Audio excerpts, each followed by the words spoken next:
Hello. It's the closest I can do to a wave right now. Today's episode of No Psycho, but I'm glad you're fucking dead, is about Deputy David Anderson. Fuck this asshole. Now I know what you're thinking. Really? That dude. You you glad that guy's dead?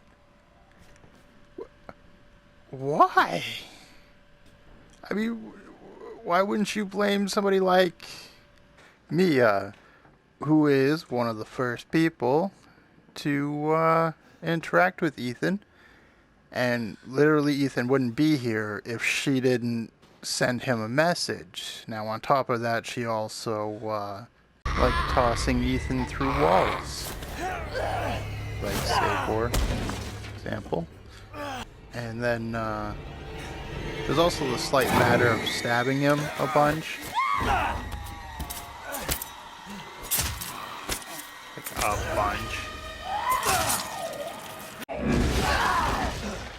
Then through a second wall, amongst other things, which we will also reference, but later.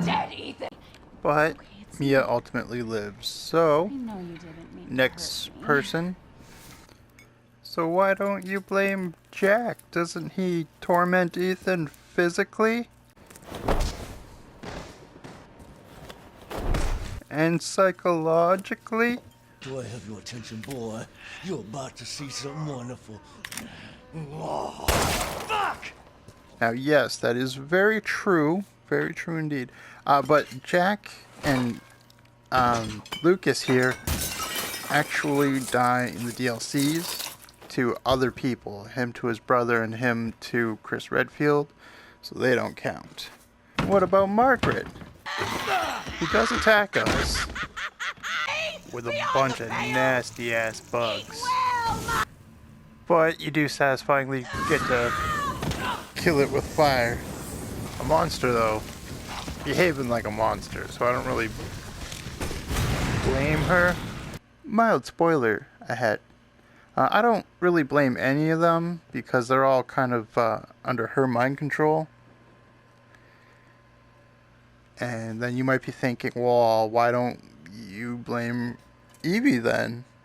Surely you could at least be glad when she dies.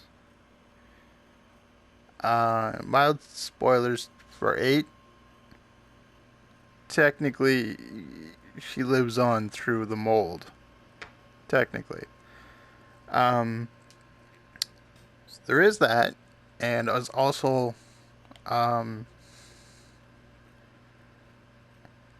it's also the fact that she is a science experiment, so realistically, I'd blame the BSSA. You'd have to play 8 to understand why, and a group called the Connections, because without those assholes, Evie here could have been just about any fucking thing else at all. But because she was grown in a test tube in a lab, and then subject to probably a lot of invasive, torturous experimentation, and I don't really blame her. I mean, there was really only one way that was going to turn out. However, this guy is just a fucking idiot. Like, let's listen to what he has to say. Help me. Hold on, back up. Now, sir, do you live here? I mean, is this your property? What? Me? No. No. All right. Now, we got several calls about some missing persons lately. You don't understand. I gotta get out of here. Now, calm down. You're not listening to me. There are crazy people in this house trying to fucking kill me. Well, all right. Let me tell you this. You don't exactly seem like you playing with a full deck yourself, all right? Are you kidding me? Look, like I said, we've had several missing persons calls. And I can't rule out that an outsider like yourself may not be involved. All right. I'll tell you whatever you want. All right. Now, that's more like it. Now, meet me in the garage. We'll talk there. Hey, wait. You gotta give me your gun. You must have lost your mind. Look, officer. Deputy. Right. Deputy. Now, do you want to see my name in the obituaries? Or do you want to be a hero and save my life? Trying to keep the words visible for anyone just reading. It's not really working. A fucking pocket knife? Here. Take it. That's all you're gonna get. Now go. Garage. Now. What am I gonna do? Hey, Psycho here from Mid-Edit. We're just outside here so that I can just quickly add this scene to add the extra bits that I forgot to say. The easiest way possible. Anyway, so the cop is literally here because he got a bunch of reports of like missing persons and kidnappings and stuff like that. Yet he never thought to bring some backup. He's just one guy, whole bunch of people going missing over a couple of years. Doesn't think that's like an organized situation involving more than one person, and might think it's smart to bring some backup. But not only that, he's there because of kidnappings, and he straight up calls us an outsider, saying, and I quote, "We can't rule out that an outsider like you might be involved." That is so astronomically stupid, for the other reasons that I'm about to bring up pre-edit.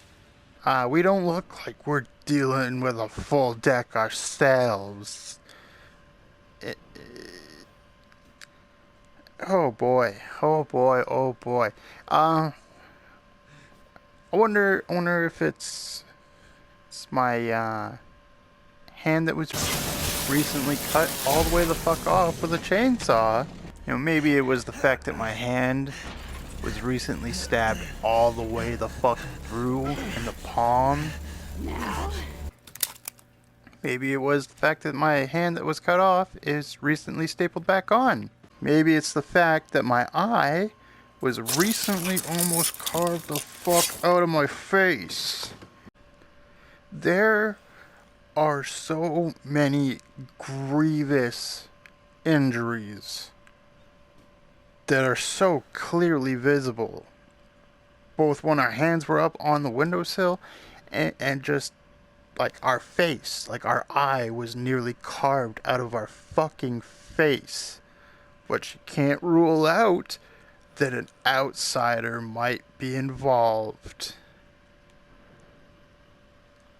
Like, I know if he's a smart cop and he does anything remotely intelligent, then the game is over, like, in the next 5 seconds to 5 minutes. But holy mother of fuck. There's suspension of disbelief that maybe a cop might be kind of dumb, but, like, that's so fucking next level. And, like, he started out with a great argument, like, oh, you done lost your mind when we asked for his gun. But, like, he could have just straight up told us, like, there's absolutely zero scenario unless you steal a cop's gun or a cop is dead and you loot his body, hopefully for holy intentions of defending others. Other than that, you're never gonna get a fucking cop's gun. Like, I'm the nephew of the chief of police in my hometown, and even I have never held a fucking police officer's gun. Like, they don't just fucking hand those things to civilians willy-nilly whenever. So, like, I get that argument, but he doesn't fucking say that. He just goes, ah, you lost your mind, here's a knife. The fuck? No, Psycho, but I'm fucking glad you're dead. Fuck you. You're a fucking idiot.